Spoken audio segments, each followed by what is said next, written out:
I stayed in the backyard because Mom was always really smothery and concerned when I was crying, because I did not cry often, and I knew she'd want to talk and discuss whether I shouldn't consider adjusting my medication. And the thought of that whole conversation made me want to throw up. It's not like I had some utterly poignant, well-lit memory of a healthy father pushing a healthy child, and the child saying higher, higher, higher, or some other metaphorically resonant moment. The swing set was just sitting there, abandoned, the two little swings hanging still and set from a great plank of wood, the outline of the seats like a kid's drawing of a smile. Behind me, I heard the sliding glass door open. I turned around. It was Augustus, wearing khaki pants and a shirt sleeve flag button down. I wiped my face with my sleeve and smiled. "Hi," I said. It took him a second to sit down on the ground next to me, and he grimaced as he landed rather ungracefully on his ass. "Hi," he said finally. I looked over at him. He was looking past me, into the backyard. "I see your point," he said as he put an arm around my shoulder. "That is one sad goddamn swing set." I nudged my head into his shoulder. "Thanks for offering to come over. You realize that trying to keep your distance from me will not lessen my affection for you," he said. "I guess," I said. "All efforts to save me from you will fail," he said. "Why? Why would you even like me? Haven't you put yourself through enough of this?" I asked, thinking of Caroline Mathers. Gus didn't answer. He just held on to me, his fingers strung against my left arm. "We gotta do something about this frigging swing set," he said. "I'm telling you, it's 90% of the problem." Once I'd recovered, we went inside and sat down on the couch right next to each other.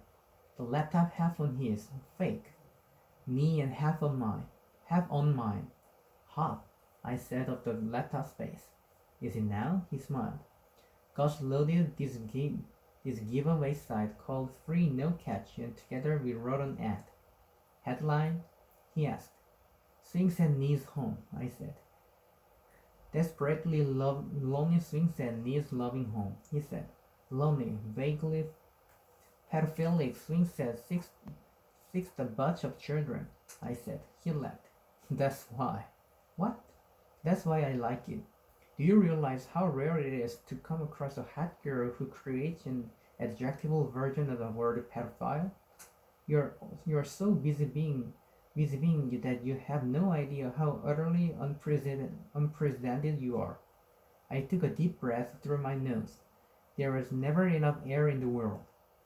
But the shortage was particularly acute in that moment.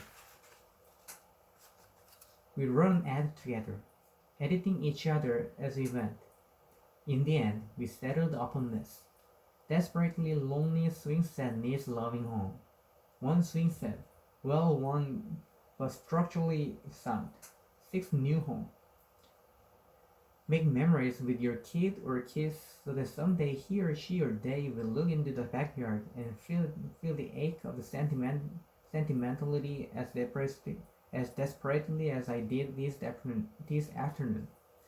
It's all fragile and fleeting, dear reader. But with this swing set, your child or children will be introduced to the ups and downs of human life gently and safely, and may also learn the most important lesson of all. No matter how hard you kick, no matter how high you get, you can't go all the way around. Swing set currently resides near 83rd and Spring Mill. After that, we turned on the TV for a little while, but we couldn't find anything to watch.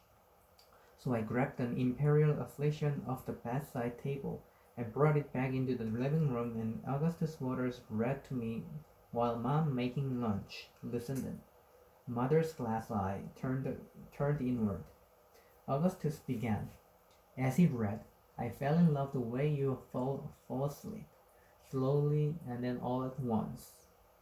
When I checked my email an hour later, I learned that we had plenty of swing set suitors to choose from.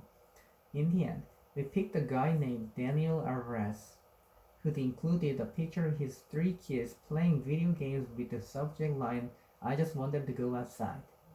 I emailed him back and told him to pick it up at his leisure.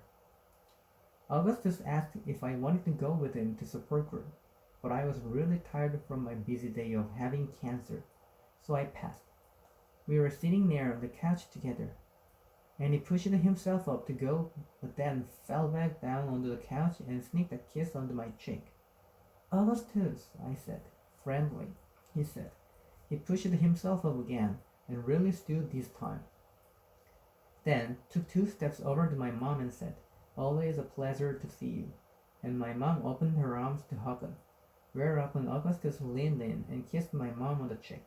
He turned back to me. "See?" he asked.